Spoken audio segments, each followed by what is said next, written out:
E aí pessoal, Ed de volta aqui. Hoje vamos comentar 2 episódios de Demolidor, o episódio 5 e o episódio 6. Sinceramente o 5 não me pegou tanto, não gostei muito, mas o 6 foi insano. Então sem mais enrolação, bora pro vídeo. O episódio 5 começa com o Matt indo solicitar um empréstimo no banco. E quando ele entra no banco, vai conversar com a atendente, a gente acaba descobrindo que na verdade a pessoa que está atendendo ele é ninguém mais, ninguém menos do que o pai da Kamala. Inclusive ele realmente se demonstra ser o fã número 1 da sua filha, porque lá na mesa dele tem um quadro com a foto dela, ele tem um Funko Pop da Kamala. Tipo, ele realmente ama ela, fora os elogios que ele também fez à heroína, né? Enquanto os dois conversam sobre a solicitação do empréstimo que o escritório de advocacia do Matt enviou ao banco, o pai da Kamala acabou recebendo uma mensagem dela, que mencionava que ela estava visitando alguns amigos, o que pode ou não ser uma possível referência aos Jovens Vingadores, já que a última vez que a Miss Marvel apareceu lá no filme As Marvels, na pós-crédito a gente pode ver a própria recrutando a Kate para os Jovens Vingadores, então provavelmente pode ser uma menção a isso. Nessa cena também descobrimos que o Matt e a sua equipe estão tentando se mudar para um lugar maior e contratar mais advogados, porém, devido à sua nobre maneira de enfrentar os gigantes corporativos, o pai da Kamala infelizmente não pode aprovar esse empréstimo para ir. No caminho de volta para o escritório, enquanto fala ao telefone com Kristen, os ouvidos do Matt captam o som dos bandidos indo assaltar o banco, o que leva o Matt a dizer para Kristen chamar a polícia imediatamente, e ele vai para lá para tentar ajudar.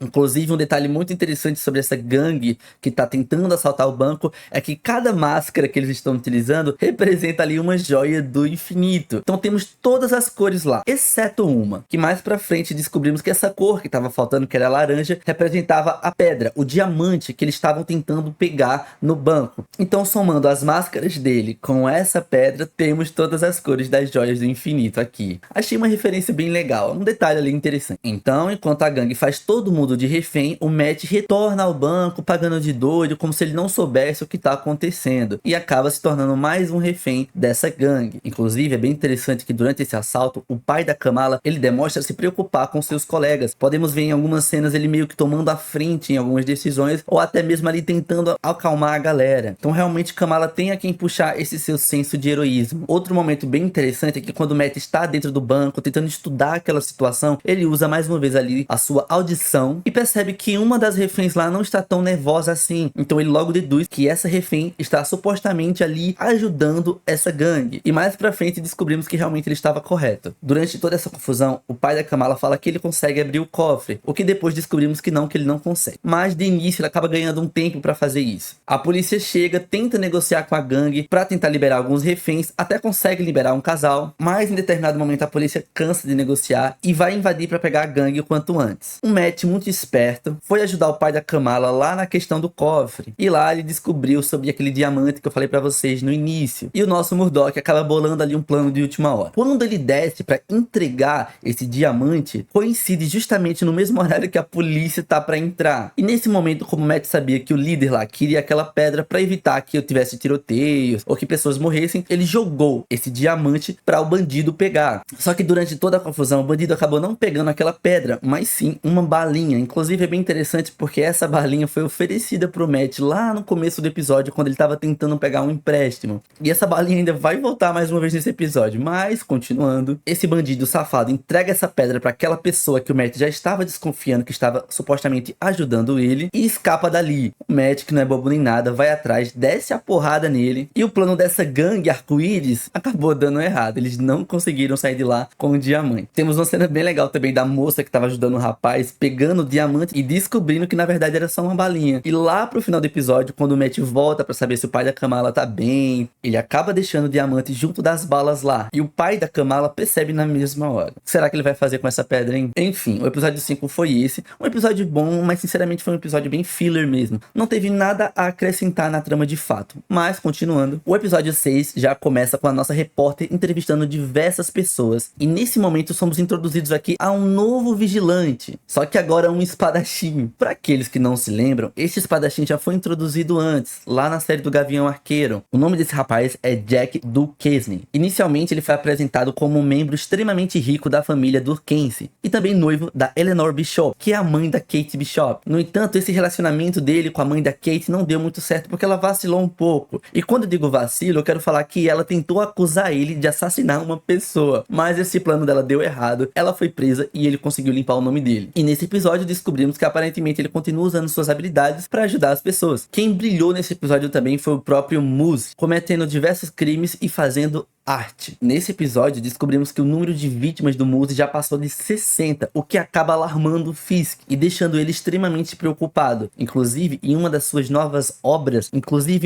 novas pinturas, podemos ver o Fisk beijando a bunda de um touro com uma temática de dólar. O Muzzy claramente odeia o Fisk. De qualquer forma, isso acabou alertando o Fisk, o que fez ele formar uma força-tarefa com vários policiais corruptos. Um dos rostos que está nessa força-tarefa a gente já conhece, que é o Porel, enquanto o outro foi introduzido pelo próprio Fisk, chamado Cole North, um detetive que odeia vigilantes. Esse personagem também existe nos quadrinhos e apareceu pela primeira vez em Demolidor 1, lá em 2019. Ele chegou a bater bastante no Demolidor e quase prendeu ele. Só não prendeu porque o Justiceiro salvou o Matt. Nos quadrinhos, o Fisk também formou uma força-tarefa de antivigilantes. A série claramente está fazendo uma adaptação desse arco, então pode ter certeza que ainda vamos ver mais disso nos próximos episódios. Agora, falando um pouco da Angela, ela aparece mais uma vez nesse episódio. Ela é a sobrinha do Hector e ela ainda está muito revoltada com tudo o que aconteceu. Ela então tem algumas pistas que podem ajudar o Matt a solucionar o caso das pessoas desaparecidas. Porém, o mesmo acaba não dando muita bola para ela naquele momento. Afinal, o que um advogado cego poderia fazer para ajudá-la? O que acaba deixando ela muito frustrada. E ela deixa bem claro que ela vai tentar resolver essa situação porque é algo que o tio dela também faria. Inclusive, mais tarde nesse mesmo episódio, o Matt descobre que a Angela está desaparecida há algumas horas após uma ligação da família dela. Isso acaba sendo um gatilho perfeito para ele voltar a ser o Demolidor. Inclusive, essa cena foi muito boa. Em um determinado momento desse episódio, a namorada do Matt fala que está escrevendo um livro sobre os vigilantes. Ela quer explorar a ideia de que a máscara que os vigilantes utilizam estão lá para eles de fato mostrarem quem eles são, como se essas máscaras meio que dessem um pretexto para eles serem os verdadeiros animais que eles escondem ali dentro dele mesmo. O Matt responde que isso pode ser sim uma possibilidade, e essa resposta acaba meio que sendo válida lá no final do episódio. Quando o Matt volta a utilizar a máscara do Demolidor, podemos ver ele soltando um grito, como se ele estivesse tentando liberar aquela fera que está dentro dele. Mas já já a gente fala disso. Eu tô muito animado para falar disso, mas calma, vou me segurar, que ainda tem outras pautas pra gente discutir antes. Inclusive, essa mesma temática também pode ser aplicada ao próprio Fisk, visto que boa parte desse episódio ele passa utilizando uma máscara de bom moço, que é algo que sabemos que ele não é. Durante um evento, ele tá lá conversando com a Elite. O nosso querido espadachim acaba falando pro Fisk que a galera que tá ali não liga pra política antivigilante dele, eles estão cagando pra aquilo. O que eles querem é ser bajulados. Inclusive, em diversos momentos, o Fisk se demonstra estar bastante miserável por reprimir a sua verdadeira natureza. E pra liberar um pouco dessa sua frustração, ele acaba utilizando toda a sua raiva, todo o seu ódio, ao descer lá no calabouço dele, pra descer a porrada no cara que se envolveu com a sua esposa. Inclusive, ali ele solta um grito, como se de fato, assim como o Matt no final do episódio, ele estivesse soltando a sua raiva, soltando a sua ira e revelando quem de fato ele é. Vale lembrar que ele não matou o Adam, então a promessa que ele fez para sua esposa continua intacta. O cara tá todo lascado, mas não tá morto, então Fisk segue fiel à sua promessa à sua esposa. Voltando pro Matt, depois que ele descobre que a Angela está desaparecida, ele utiliza das pistas que a própria deu para ele no início do episódio para ir atrás dela. E é nesse momento que ele volta a usar o manto do Demolidor, e caramba, essa cena foi linda, foi linda. Enquanto o Muzzy tá drenando o sangue da coitada da Angela, ele acaba ouvindo alguns barulhos, então ele vai lá ver o que é. E nessa hora a trilha sonora do Demolidor tá subindo, tá aumentando, enquanto isso ele tá chegando, e quando ele finalmente chega pra descer a porrada no Demolidor, a trilha sonora explode. Cara, é cinema, e isso aqui é cinema, cara, foi lindo de ver, lindo, lindo, lindo, lindo.